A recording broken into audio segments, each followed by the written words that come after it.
Hi guys and welcome back. So today I'm going to show you how to make Stroop Waffle Blondies. Let's begin.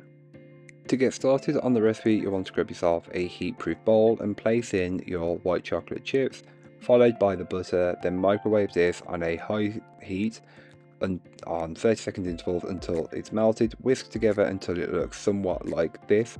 Then you can go ahead and add in your light brown sugar and whisk this in until it's fully incorporated. It may look a bit weird right now, and this is completely normal. Add in all of your eggs and whisk until it's fully incorporated.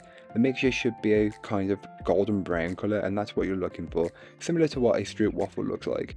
Then you add in your dry ingredient, which is flour and white chocolate chips. Take a spatula and fold these in until they are fully incorporated.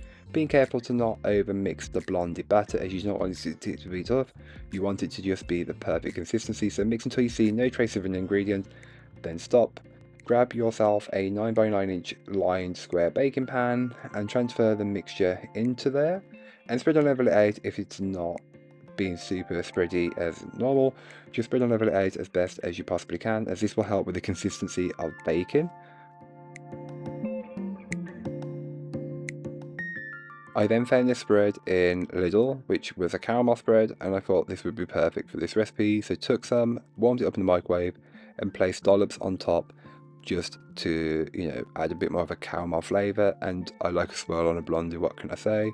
Take a butter knife and swirl it all around. I know you can't really see it on video, but it was much prettier than this, but up close you can see it, you can see the swirls. Then place this into the, before you place it into the oven to bake it off, I took some Stroop waffles and placed them on top.